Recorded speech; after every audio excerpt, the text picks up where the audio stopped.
Leurs ports faisaient l'admiration du monde antique.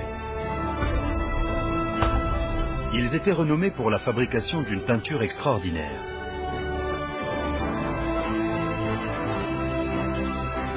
Pendant 1000 ans, ces habiles commerçants ont dominé la Méditerranée. On leur a prêté des dieux terribles et des sacrifices d'enfants. Ils ont légué à la postérité un bien inestimable, l'alphabet. Leurs guerres successives contre Rome ont marqué l'Antiquité. La maîtrise de la navigation et de la construction navale ont fait d'eux l'une des premières puissances de l'histoire. Ce sont les Carthaginois.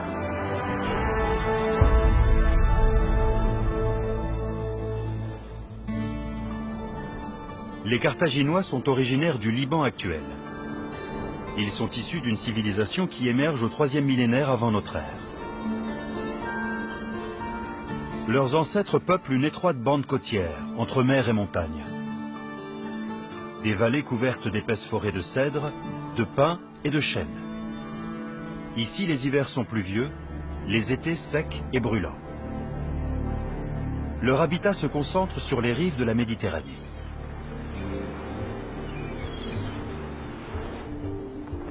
Ce peuple n'a pas de nom. Ou plutôt, ce sont les Grecs qui vont lui en donner un. Dans l'Iliade, Homère les appelle les Phéniciens. Peut-être parce qu'ils maîtrisent la fabrication d'un produit rare et convoité, la pourpre, phoinix en grec ancien. Mais il n'existe pas de royaume de Phénicie.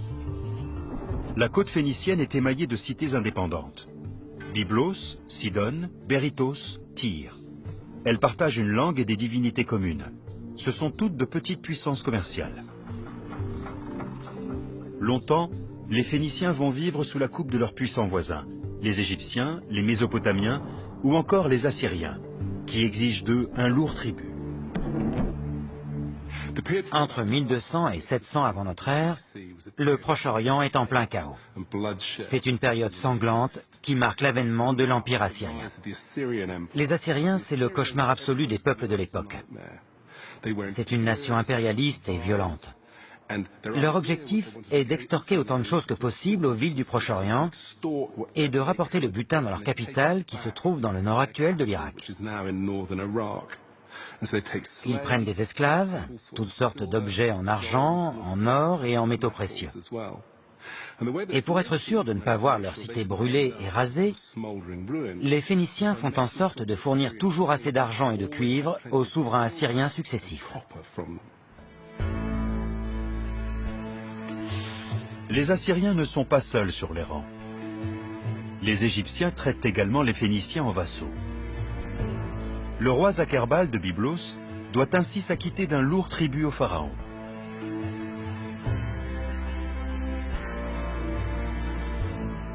Les denrées de luxe, surtout, attirent la convoitise des souverains étrangers. Car les Phéniciens sont d'habiles artisans. Ils excellent dans l'orfèvrerie, la céramique et la verrerie. Tu n'as pas besoin du document. Tu sais bien ce qu'il Ils disposent aussi de matières premières rares, comme l'encens ou le bois de cèdre. Mais les temps changent. Et Zacherbal ne veut plus partager ses richesses. En tout cas, pas sans contrepartie. Et 500 amphores de la meilleure huile d'olive. Ça suffit. C'en est assez. Ma parole, ils nous prennent tout. Pourquoi nous laissons-nous faire? Dis-moi. Mais Seigneur, avec votre permission, il en a toujours été ainsi. Peut-être bien. C'est possible. Mais désormais, je te le dis, tout cela c'est fini. Tu vas leur dire. Vers 1100 avant notre ère, de grands empires du Proche-Orient s'effondrent. D'autres, comme l'Égypte, traversent une crise politique majeure. Les Phéniciens vont saisir leur chance. Tout à coup, dans leur cité du Levant, les Phéniciens se trouvent libérés de la domination de ces empires. Ils peuvent s'épanouir. Ils peuvent se consacrer à ce qui fait partie de leur ADN, le commerce avec des pays lointains. L'Égypte reste un partenaire important. Le commerce avec le royaume du pharaon est très profitable. Les Égyptiens ont besoin de grandes quantités de bois pour leur temple. Les Phéniciens en ont à profusion. Leurs célèbres forêts de cèdres fournissent un matériau très résistant et imputrescible. Un papyrus égyptien rapporte les aventures d'un nommé Ounamon. L'action du récit, peut-être de l'un des premiers romans au monde, se passe vers 1100 avant notre ère. Un grand prêtre égyptien a chargé Ounamon de se rendre à Byblos. Il doit se procurer du cèdre phénicien pour reconstruire la barque sacrée d'Amon. L'Égyptien espère obtenir son matériau sans bourse déliée, comme autrefois. C'est mal connaître les Phéniciens. Le Phénicien veut 4 coupes d'or. Et puis 5 coupes en argent. De la toile. C'est excessif. Du papyrus. Et enfin des peaux de bœuf. C'est abusif. Le pari de Zacherbal est risqué et il a quelques chances de le remporter. Cette histoire de Zacherbal est très vraisemblable. Il a très bien pu mener en bateau l'envoyé du pharaon. À cette époque, les Égyptiens traversent une mauvaise passe. Ils peuvent toujours essayer d'en imposer, proférer des menaces, tenter de faire comme s'ils étaient toujours les gros bras du Proche-Orient, mais ça n'est plus le cas. Ils sont en crise. Zacherbal n'hésite pas à le faire sentir aux Égyptiens. En échange de son bois de cèdre, il exige des vases en or et en argent, mais aussi des cordages, des sacs de lentilles, des peaux de vache, et même 30 paniers de poissons. Il plaisante. Pour quelques bouts de bois? J'en ai peur, mon maître. Ils ajoutent que si le prix est trop élevé, vous n'avez qu'à rentrer chez vous. Ounamon accepte. Il n'a pas le choix. Il a besoin de ce bois. Les Phéniciens sont très forts pour évaluer les atouts et les faiblesses de leurs interlocuteurs. S'ils ne sont pas obligés de vous céder quelque chose gratuitement, ils vous le feront payer. À partir du 8e siècle avant notre ère, le monde phénicien se divise. À l'est, Tyr demeure la grande métropole commerciale. Mais à l'ouest, une ancienne colonie prend rapidement de l'importance. Carthage. Si les Phéniciens de l'Est conservent le même nom, leurs parents de l'Ouest vont désormais se nommer les Carthaginois. Les Grecs, du moins, leur donnent ce nom, car les Romains, eux, les appellent les Puniques. 3 noms pour un seul et même peuple.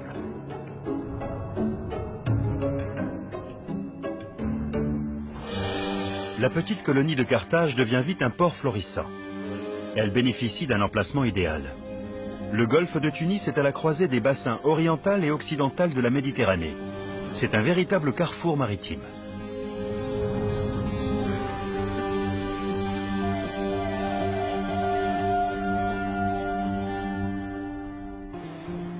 Selon la légende, la ville aurait été fondée par Didon, une princesse de Tyr partie en exil pour échapper à un frère cruel, Pygmalion. Elle accoste en Afrique du Nord, sur l'actuelle côte tunisienne. Un souverain lui offre un territoire aussi grand que pourrait en recouvrir une peau de bœuf. Contre toute attente, Didon accepte. Le potentat ne s'attend pas à sa ruse. Didon fait couper la peau en très fines lanières. Mises bout à bout, elles englobent une gigantesque surface. C'est là qu'elle fonde Kart Adasht, littéralement la ville nouvelle. Quand on pense aux Phéniciens et aux Carthaginois, on a tendance à les imaginer fourbes et très doués pour le commerce. Le genre de personnes avec qui on a l'impression de faire une bonne affaire et qui finalement nous roulent toujours un peu. Mais il faut savoir d'où viennent ces histoires. Si on retrace leur origine, elles nous conduisent toutes au même endroit, chez les Grecs. Sur le plan militaire ou politique, les Grecs n'étaient peut-être pas les meilleurs. En revanche, ils avaient les meilleurs géographes et les meilleurs historiens. C'étaient des gens de lettres. Et quand on maîtrise la façon dont les événements sont transmis, on contrôle le passé, le présent et le futur. Le mythe de Didon se fonde sur des faits réels. Carthage a bien été fondée par des Phéniciens venus de Tyr. Certains vestiges archéologiques remontent au 8e siècle avant notre ère. L'époque indiquée par la légende.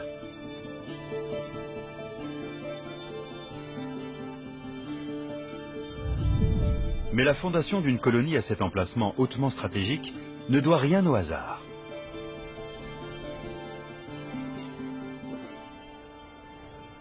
On peut se demander pourquoi Carthage est devenue la puissance dominante du bassin occidental de la Méditerranée.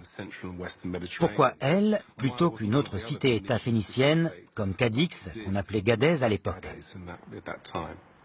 L'une des réponses possibles, c'est que Carthage n'était pas uniquement destinée à devenir un port de commerce. Elle avait été construite pour devenir un site stratégique capable de défendre les intérêts des Phéniciens dans toute la zone.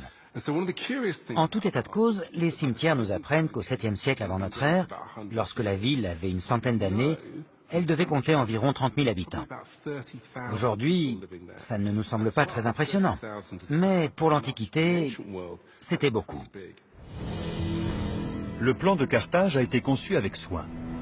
La ville est entourée d'ouvrages défensifs, tournés à la fois vers la terre et vers la mer. Un vaste port circulaire domine la ville basse. Cette dernière abrite les échoppes et les quartiers d'habitation modestes. La ville haute se trouve sur une colline excentrée et mieux protégée. C'est le centre religieux et politique de la cité.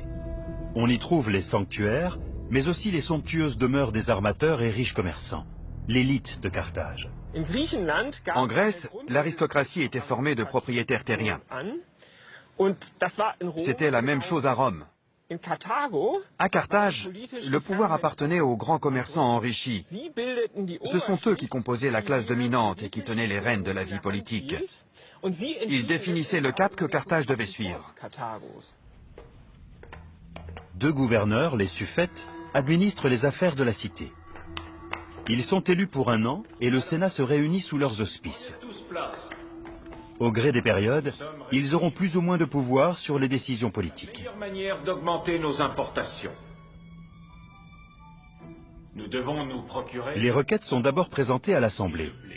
Elles sont ensuite discutées puis votées.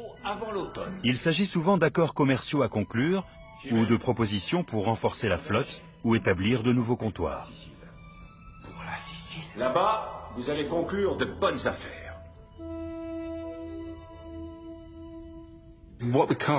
Les objectifs territoriaux des Carthaginois vont évoluer au cours des siècles, notamment en ce qui concerne les territoires d'outre-mer. C'est un schéma courant. Au départ, les empires en devenir sont souvent motivés par l'argent. L'Empire britannique en est une bonne illustration. Au fond, il a été créé pour rapporter autant d'argent et de denrées que possible dans une petite île assez peu impressionnante du nord de l'Europe. Les Carthaginois, c'est la même chose. Ils commencent par créer des monopoles commerciaux. Leur objectif est de s'assurer de disposer de matières premières en abondance, et notamment de métaux. Puis, de plus en plus, leur commerce englobe aussi les denrées alimentaires. Au fil du temps, et surtout en Sicile et en Sardaigne, on voit émerger une nouvelle modalité d'action que j'appelle l'impérialisme rampant. Et au milieu du IVe siècle avant Jésus-Christ, les Carthaginois commencent à se comporter en véritables impérialistes. Les Carthaginois se concentrent sur les régions accessibles par la mer. Ils créent ainsi un réseau commercial très dense. Ils importent le poisson salé et le minerai d'argent du sud de la péninsule ibérique. La céramique arrive de Grèce, l'étain de Galice et peut-être même des îles britanniques. Les esclaves sont aussi une denrée de première importance. À l'inverse, Carthage exporte les produits de ses manufactures. La pourpre, la céramique et l'orfèvrerie. Ils commercent même en terre africaine, chez les Berbères. Et jusqu'en Afrique noire, où ils échangent leurs produits contre de l'or, des pierres précieuses et de l'ivoire.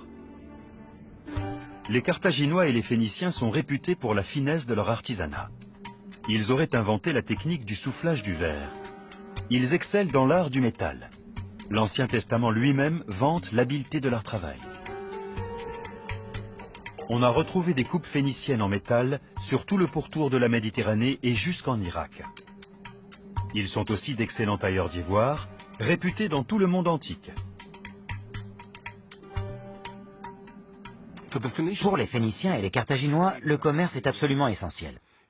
Quand on est un riche marchand, on possède le pouvoir militaire, mais aussi politique et économique. Il faut se rappeler que ni les Phéniciens ni les Carthaginois n'ont d'armée citoyenne. Ils paient des mercenaires. Ils préfèrent payer pour tous les biens et services. Et pour cela, il faut énormément d'argent. Donc, toute leur activité tourne autour du commerce. C'est la raison d'être de leur colonie. Les Phéniciens ont fondé les premières villes d'Europe. Cadix, en Espagne, compte parmi les plus anciennes. Son établissement remonte à 1100 avant notre ère. Au 8e siècle avant notre ère, ils avaient fondé Malaga. Quelques 300 ans plus tard, le comptoir de Grenade. On leur doit aussi Cagliari, dans le sud de la Sardaigne, Trapani en Sicile, ou encore Palerme. Et puis la pittoresque cité de Sorrente, sur la côte est italienne.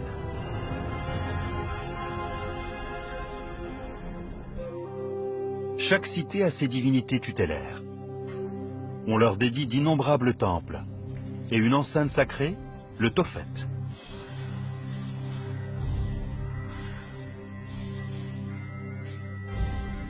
Ce sont des sanctuaires à ciel ouvert, comme ici à Carthage.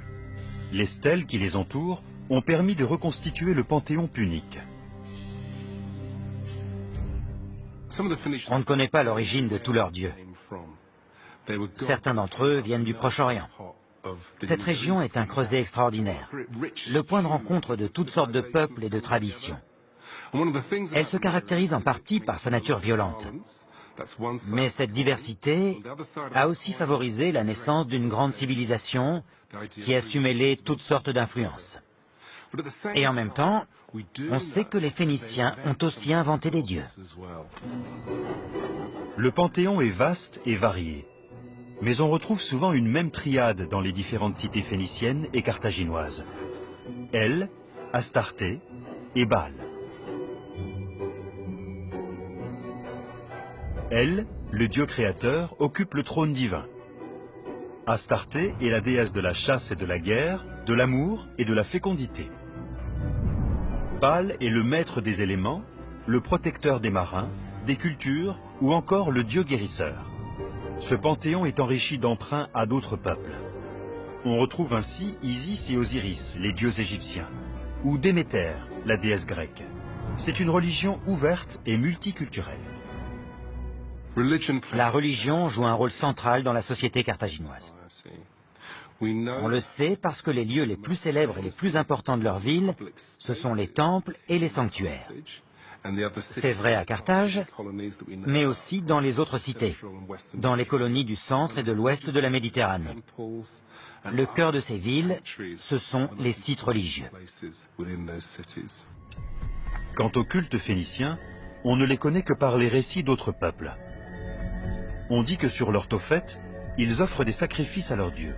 Et ces offrandes, faites en cas de guerre, de famine ou de crise, ne sont pas seulement des animaux.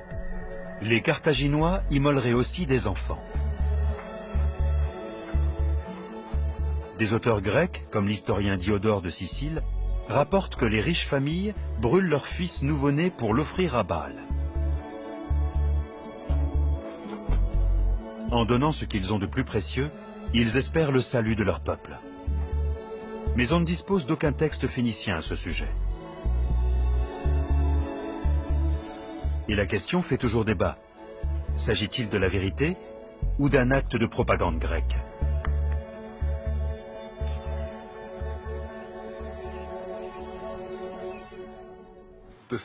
Les histoires qu'on entend sur les Tophets sont très sombres. Et le problème, c'est qu'elles jettent un voile sur les cultes phéniciens. On se sent pris à partie, choqué, mais si on les considère de façon abstraite, elles nous parlent, parce qu'elles sont universelles. Il s'agit de l'amour qu'on porte à ses enfants. Elles parlent d'amour et de deuil. À Tunis, le musée du Bardo abrite des stèles et des statues issues du Tophet de Carthage. L'une d'elles a attiré l'attention des archéologues. Elle pourrait prouver que les Carthaginois sacrifiaient effectivement des enfants.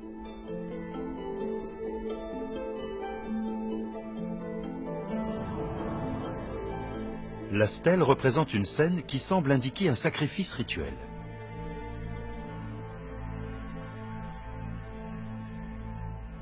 L'importance de cette stèle, c'est qu'elle porte en gravure un dessin d'un prêtre qui porte dans son bras gauche un enfant et qui fait ce geste-là devant lui. Ce geste a été interprété, ou bien ce dessin a été interprété comme la confirmation de ce que nous avons dans les sources comme sacrifice humain pratiqué par les Carthaginois. L'Ancien Testament témoigne de la survivance d'une coutume archaïque, le sacrifice du premier-né. Mais cette pratique, et le sacrifice humain en général, est prohibée par le culte monothéiste. On retrouve cette évolution dans l'histoire d'Abraham. Il est prêt à offrir son fils Isaac en sacrifice. Mais alors qu'il s'apprête à le tuer, Yahvé lui envoie un ange pour arrêter sa main. Le sacrifice des enfants, mythe ou réalité, ça oui, c'est un objet de controverse, c'est une grande problématique. Aujourd'hui, il y a plusieurs écoles d'interprétation et on est en train de choisir la tendance de la recherche scientifique, celle des laboratoires, pour voir si les sources ont été utilisées comme propagande ou pas, et si cette pratique existait ou pas chez les Carthaginois. D'après mes connaissances, aujourd'hui, on est presque sûr qu'il ne s'agit pas de véritables sacrifices d'enfants, mais d'enfants qui étaient naturellement enterrés parce qu'il était mort-né, ou bien il était mort de façon prématurée, ou ils avaient souffert et on les a enterrés dans ce sanctuaire. Le cœur battant de la ville, ce sont les installations portuaires. Elles font l'admiration du monde antique.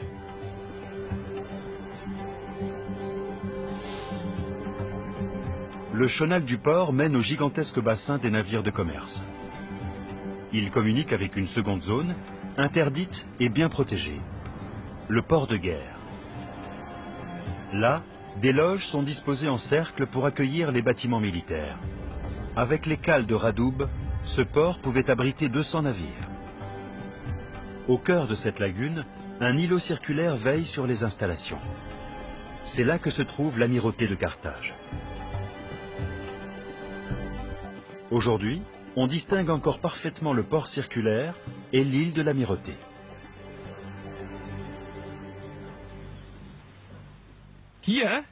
C'est ici qu'est née l'une des flottes de guerre les plus avancées du monde à l'époque.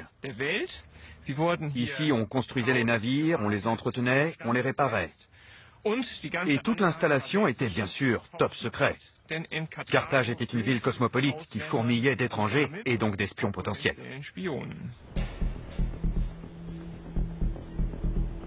En 1969, sur la côte occidentale de Sicile, près de Marsala, on a mis au jour les vestiges de navires antiques. La découverte a fait sensation, car ils ont tout de suite pu être identifiés.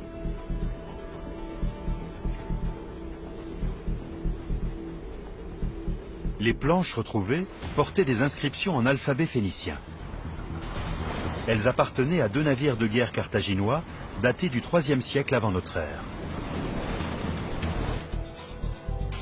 Ces modestes fragments ont livré des informations exceptionnelles sur la marine et les chantiers navals de Carthage. Chaque planche était identifiée par une lettre. Elle indiquait sa position exacte sur la coque du bateau en vue de l'assemblage. Les Carthaginois formaient un curieux mélange de génie et d'esprit pratique. Ils ont inventé des navires de guerre très perfectionnés, les plus grands et les plus rapides que la Méditerranée ait portés jusque-là. Mais ils les ont conçus de façon à ce que n'importe qui, ou presque, puisse les construire.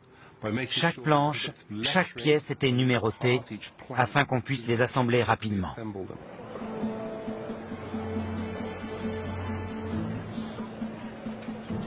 Les Carthaginois et les Phéniciens ont industrialisé la construction navale. Ils ont conçu un procédé standardisé pour fabriquer des navires à partir d'éléments préfabriqués.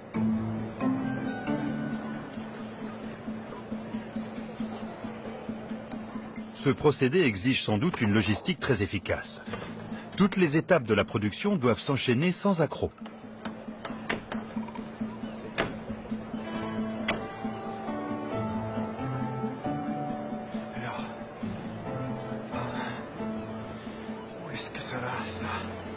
Chaque élément est produit en grande quantité. Il ne reste plus qu'à assembler les pièces, comme un kit de construction.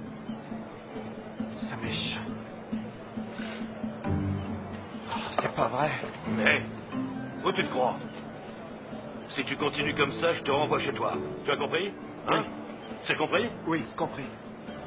Alors suis-moi. Regarde. On peut ainsi produire en série différents types de navires. Et au besoin, les pièces du bateau peuvent être remplacées rapidement et sans effort. Au travail. Allez.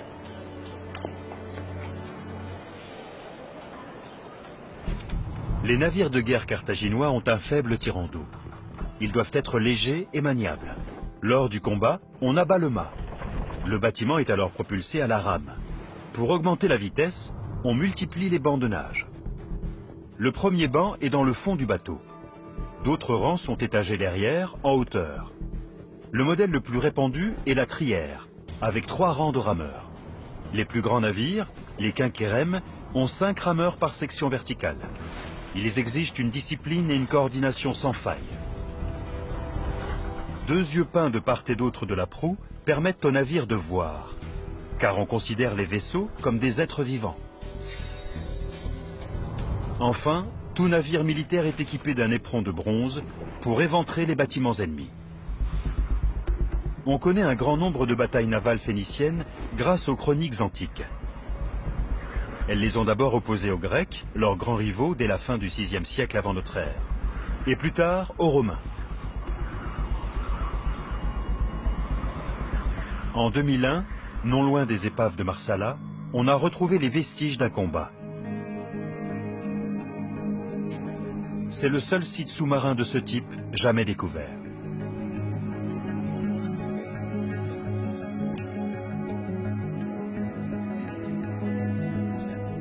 Les fouilles ont livré des ancres, des casques, des amphores et des éperons. Les vestiges d'un affrontement titanesque entre Rome et Carthage. Cette bataille, dite des îles Égades, a eu lieu en 241 avant notre ère. Elle a été rapportée en détail par Polybe, un historien grec. L'un des éperons retrouvés porte une inscription en phénicien. « Baal, aide-moi à détruire le navire de mon ennemi. »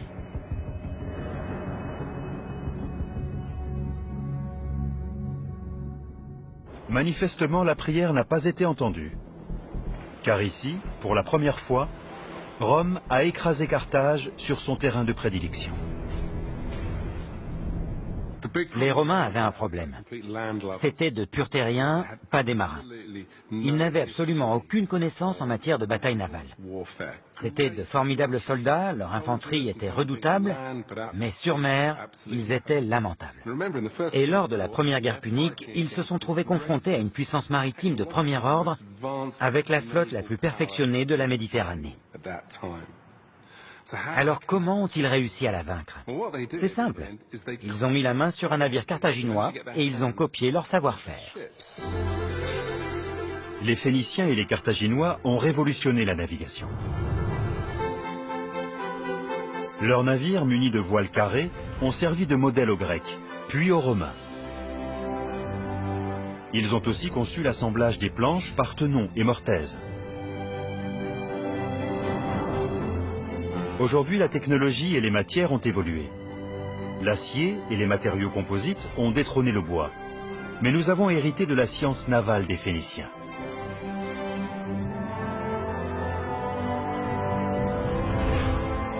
Les Phéniciens et Carthaginois innovent aussi avec des navires conçus non plus seulement pour le cabotage, mais pour la haute mer.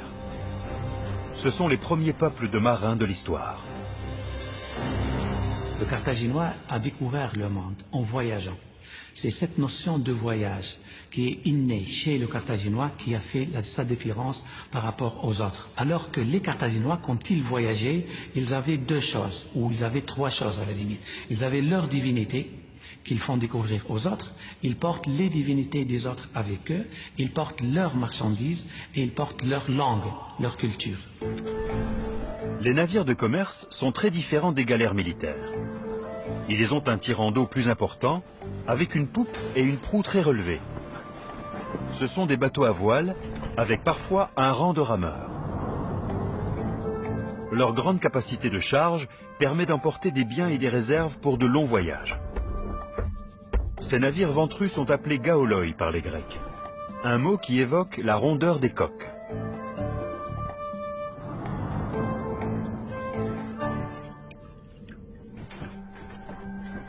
Carthage a donné naissance à des explorateurs audacieux. Ainsi, au 5e siècle avant notre ère, un dénommé Hanon entreprend une grande expédition. On raconte qu'il a pris la mer avec 60 navires et 30 000 hommes. Pour un voyage si lointain, on emporte à bord des effigies des dieux, des semences et du matériel agricole, ainsi que des réserves pour plusieurs mois. Mais c'est pas possible! Espèce d'imbécile!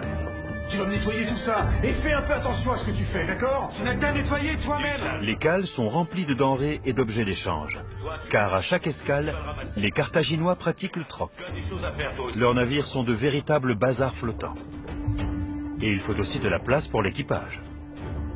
C'est toujours comme ça avec lui. À l'époque de Hanon, Carthage est la puissance majeure de l'ouest de la Méditerranée. Elle possède de nombreuses colonies et comptoirs. Mais les Carthaginois ont désormais un concurrent. Les Grecs, déjà bien établis dans le bassin oriental, poussent toujours plus vers l'ouest. Plus que jamais, Carthage a donc besoin de nouveaux débouchés.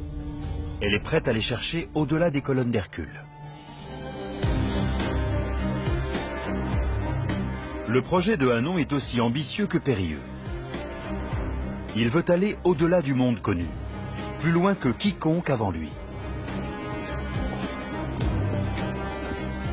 Sa mission est de fonder des colonies, de trouver de nouveaux partenaires commerciaux et d'acheter des biens et des matières premières.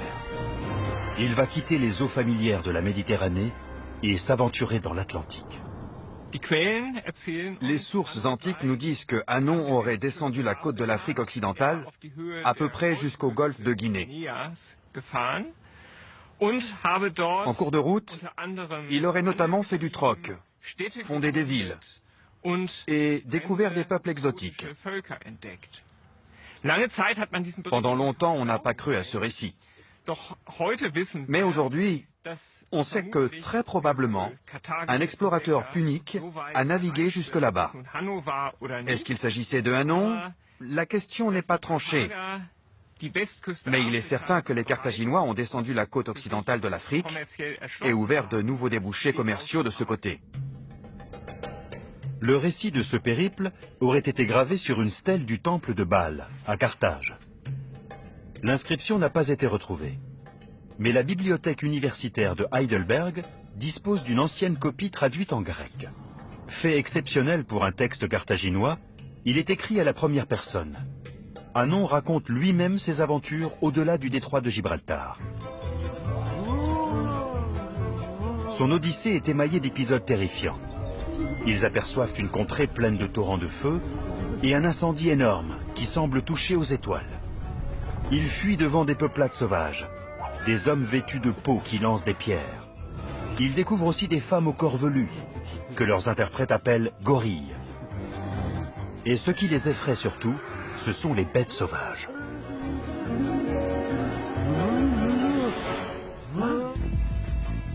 Ces mésaventures ne les empêchent pas de faire du commerce. Pourtant, au-delà de la Mauritanie actuelle, leurs interprètes ne peuvent pas communiquer avec les indigènes. Hé là, pose ça là. Laissez tout ici et suivez-moi. Hérodote raconte qu'en terre inconnue, les Phéniciens pratiquent le troc muet et à distance. Cette technique permet d'éviter la rencontre directe entre les partenaires commerciaux et donc de prévenir d'éventuelles disputes. Mais qu'est-ce qu'il trafique?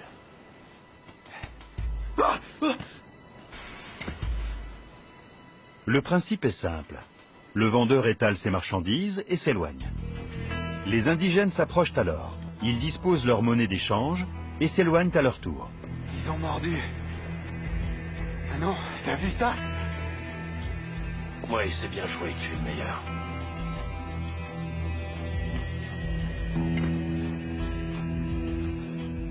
Le vendeur évalue ensuite les biens proposés par l'acheteur. Si Si les deux parties jugent la transaction satisfaisante, l'échange peut se faire.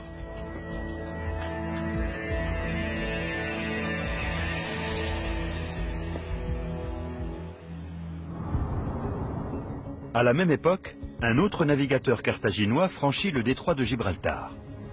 Il s'appelle Imilcon et va s'aventurer vers le nord, sans doute en quête d'étain. L'étain est un enjeu stratégique dans l'Antiquité. Il permet de fabriquer du bronze, et donc des armes solides. Imilcon aurait découvert des îles lointaines qui regorgent du précieux matériau. Les Phéniciens auraient même navigué jusqu'en Amérique. Il n'existe aucune preuve à ce sujet, mais ils ont peut-être été les premiers grands explorateurs de l'histoire. L'histoire d'Imilcon est fantastique. C'était un grand capitaine, comme un nom. Mais au lieu d'aller vers le sud, il est parti vers le nord, ce qui était encore plus dangereux. Il a passé la baie de Biscaye, puis il a remonté les côtes françaises, a franchi la Manche, est entré dans la mer du Nord, et il est allé jusqu'en Scandinavie. Certains disent même qu'il a navigué jusqu'en Amérique. Tout cela ressemble peut-être à un joli conte, mais je suis certain qu'à un moment donné, les commerçants carthaginois ont atteint le nord de l'Europe. C'est le contraire qui serait très surprenant. L'un des grands produits d'exportation des Carthaginois et de leurs prédécesseurs phéniciens, c'est la pourpre, une teinture renommée dans tout le monde antique.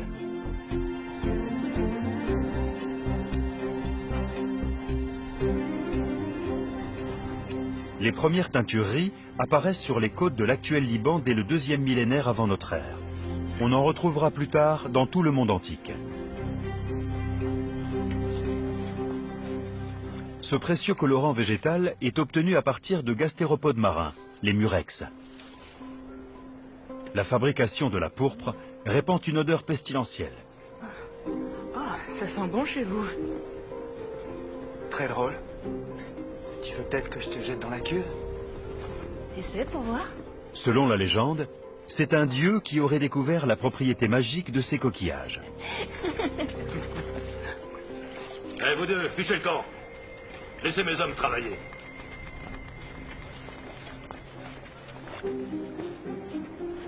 Le dieu Melkar se promenait sur une plage. Son chien découvrit un murex et le croqua. Ses mâchoires se teintèrent de rouge. En lui essuyant la gueule, son maître remarqua qu'il ne s'agissait pas de sang, mais d'une magnifique couleur.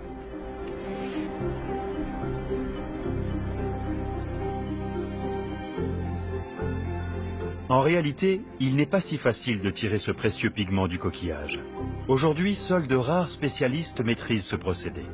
Inge Bosken-Canold est artiste et utilise la pourpre depuis 20 ans. On sait d'après les textes que jusqu'au Moyen-Âge, tous les peuples aimaient la pourpre. Ils en parlaient tous comme de la plus belle des couleurs. Elle était très difficile à obtenir. Le procédé est assez complexe. Et c'est précisément ce qui en faisait la couleur de l'élite et le symbole du divin. Il est très facile de préparer le coquillage pour le manger. C'est d'ailleurs un fruit de mer apprécié. En tirer un pigment est beaucoup plus difficile. L'auteur romain Pline l'Ancien a décrit le procédé. Mais le texte n'était pas assez précis. Il a fallu reconstituer la recette de fabrication. On commence par extraire l'animal de sa coquille pour le laisser macérer dans l'eau. Le liquide se teinte immédiatement de violet. Mais ce n'est qu'un début. Je peux teinter un tissu avec ce liquide. Ça fonctionne, mais ce n'est pas joli. Ce n'est pas une couleur uniforme. Pour obtenir une belle couleur fixe, il faut procéder tout autrement. Le colorant doit être enrichi. Traditionnellement, on mélange la solution de gastéropode avec de l'urine ou du carbonate de potassium. On la maintient ensuite au chaud pendant plusieurs jours, jusqu'à ce que la teinture soit prête.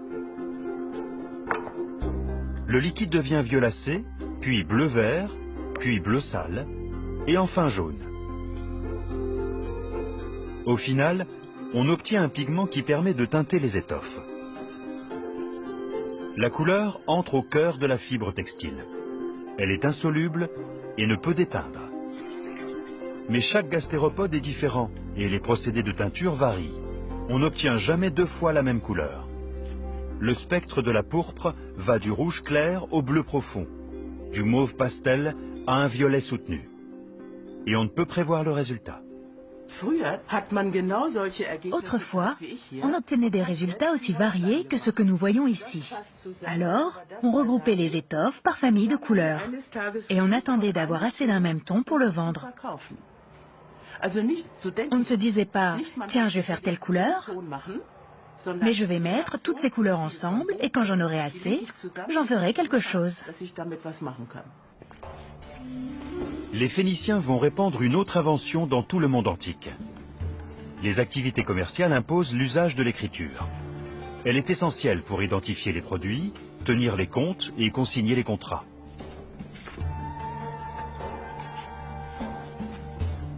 Pour faciliter toutes ces opérations, les Phéniciens mettent au point le premier alphabet au monde.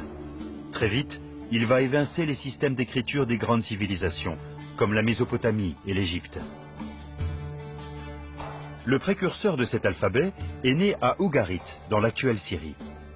Dès 1500 avant notre ère, on utilise une écriture alphabétique, inspirée des caractères cunéiformes. Elle prépare le triomphe de l'alphabet phénicien. On assiste vers la fin du deuxième millénaire avant notre ère à une véritable révolution pour la civilisation. C'est l'invention de l'alphabet. Et elle se produit dans le berceau de la civilisation, le Proche-Orient. Il s'agit de 22 caractères qui imitent le son émis par la voix. C'est beaucoup plus facile à utiliser que les signes cunéiformes ou les hiéroglyphes, qui sont des écritures complexes destinées à des gens très éduqués. Cet alphabet, avec un peu de patience, chacun est capable de l'apprendre. L'écriture hiéroglyphique exige de mémoriser le sens de centaines de symboles. Quant aux signes cunéiformes, ils retranscrivent tantôt des mots, tantôt des syllabes. L'alphabet phénicien s'impose par sa simplicité. Il compte un nombre réduit de caractères qui correspondent à un son.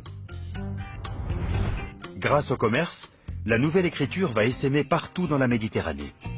Chaque civilisation l'adapte à sa langue, si bien que la quasi-totalité des alphabets actuels dérive de l'invention phénicienne. C'est le cas des alphabets hébreu, arabe, grec, cyrillique et latin. L'expansion de l'Empire romain va imposer l'alphabet latin dans le nord de l'Europe jusqu'au peuple germanique. C'est l'un des nombreux apports des Phéniciens à la civilisation européenne. L'alphabet a changé le monde pour toujours.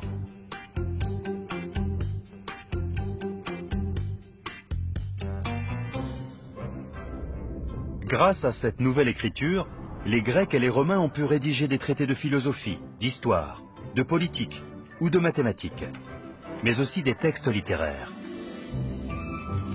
Toutes ces œuvres font partie des grands trésors de la culture occidentale. L'écriture ouvre la voie à l'échange des idées, parfois à de longues distances. Elle permet de conserver et de transmettre le savoir. On le consigne dans l'Antiquité sur des parchemins, puis sur du papier, et plus tard, grâce à l'imprimerie, sous forme de livres. Une ligne directe conduit de ces 22 signes phéniciens à l'ère du numérique. Aujourd'hui, on communique beaucoup par l'image, mais l'écrit est plus que jamais présent.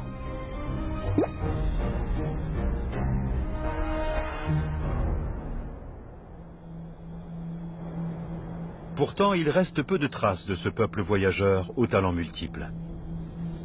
La faute en revient en partie aux Romains. Pendant de nombreuses décennies, les deux peuples ont entretenu des relations amicales. Et puis, Rome a décidé de détruire Carthage. L'étincelle qui va mettre le feu aux poudres et donner lieu à cette incroyable guerre entre Carthage et Rome, c'est la Sicile. L'un des problèmes des Carthaginois dans cette région, c'est que pendant des siècles, ils ont été confrontés à des insurrections. Ils ont essuyé d'innombrables escarmouches contre les cités grecques de Sicile. Au fil du temps, ils ont fini par considérer que l'ouest de la Sicile leur appartenait. Dans le même temps, dans la partie est de l'île, des villes comme Syracuse se sont tournées vers Rome. De plus en plus, elles l'ont envisagé comme une alliée potentielle contre les Carthaginois. Rome est une jeune cité pleine d'ambition. Au IVe siècle avant notre ère, elle a déjà conquis l'Italie. À présent, Carthage est un obstacle pour l'expansionnisme romain. Le conflit est inévitable. La première guerre punique éclate. On parle rarement du contexte dans lequel survient cette guerre. On résume cette histoire des guerres puniques à une haine éternelle entre Rome et Carthage.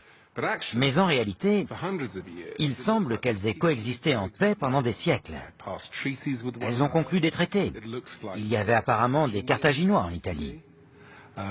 Il y avait beaucoup d'échanges commerciaux entre les deux cités et elles coopéraient également sur les plans militaires et politiques. Mais cet état de fait va changer. Pourquoi? C'est une histoire vieille comme le monde. Il est très facile de vivre en paix avec un petit peuple sans importance. Et pendant longtemps, Carthage a été le poids lourd du monde méditerranéen. Et Rome était une petite bourgade mineure du centre de l'Italie, dont tout le monde se fichait éperdument. La deuxième guerre punique succède à la première. Hannibal, le plus célèbre des Carthaginois, veut emporter la décision. Il veut anéantir Rome. Alors il franchit les Alpes, avec une formidable armée et des éléphants de guerre. Hannibal était aux portes de Rome. Les Romains n'avaient pas vécu ça depuis des générations. Pour la première fois, un ennemi menaçait de prendre leur ville. Que s'était-il passé? Hannibal avait franchi les Alpes avec une armée et des éléphants. Et sans doute, nul autre qu'un Carthaginois n'aurait eu cette audace. Celle de passer par la voie terrestre pour attaquer les Romains en leur cœur, en Italie, et tenter de s'emparer de leur ville. Hannibal ad portas. Hannibal est à nos portes. Le cri d'angoisse retentit dans Rome. Il en deviendra même une locution proverbiale pour désigner un danger imminent. Mais les troupes d'Hannibal vont s'épuiser dans une guerre d'usure et n'oseront pas assiéger Rome. Les Romains portent la guerre en Afrique du Nord. Hannibal perd la bataille de Zama, non loin de Carthage. Cette fois, ces éléphants tant redoutés vont lui porter malheur. Au lieu d'attaquer, ils sèment le chaos dans leur propre camp. L'armée carthaginoise se replie dans le désordre. Les Romains sont victorieux. Pour Carthage, ce n'est pas une simple défaite, c'est le début de la fin. Hannibal va alors partir en exil. Au bout d'une dizaine d'années, après bien des pérégrinations, il se suicidera. Quelques décennies plus tard, un austère vétéran romain nommé Caton l'Ancien conclut tous ses discours au Sénat par cette formule célèbre « En outre, Carthage doit être détruite ».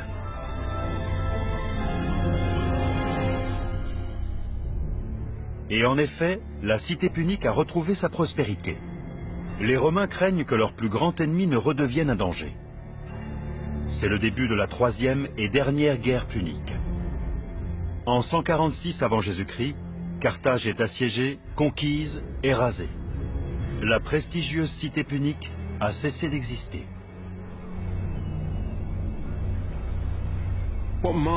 Ce qui marque le coup d'arrêt de Carthage, c'est cette fin apocalyptique, sa destruction totale. Il faut imaginer la difficulté de la tâche. Ce n'est pas une mince affaire de raser une ville à la main. D'ailleurs, les Romains ne l'ont pas entièrement rasée, ils l'ont aussi brûlée. Mais l'histoire ne se termine pas là. Le cœur de cette puissance est détruit, mais toutes les villes périphériques, les colonies phéniciennes de Sardaigne, de Sicile et d'Espagne, continuent d'exister, comme avant. C'est quelque chose de tout à fait étonnant chez les Romains. Ils ont su intégrer les peuples les plus divers en les faisant travailler pour eux, tout en leur laissant une relative indépendance. Que sont devenus les Carthaginois? Ils ont été incorporés dans le monde romain. La puissante métropole a été réduite à néant, mais son héritage est bien vivant. Peuple de marchands, les Carthaginois effaçaient les distances et les frontières. Ils ont été les précurseurs de ce monde couvert de voies de communication qui nous semble si familier aujourd'hui. Commerçants avisés, ils étaient naturellement des passeurs de culture. Ils ont permis l'échange à grande échelle des savoir-faire et des idées. Un schéma qu'on retrouve aujourd'hui dans notre monde globalisé.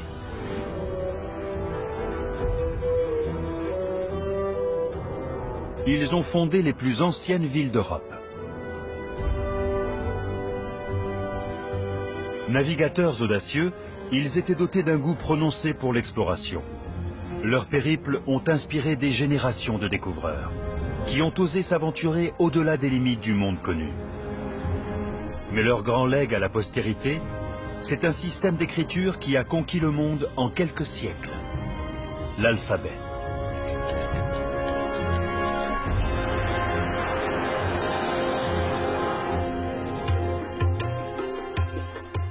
Tout de suite, votre soirée science grand format continue.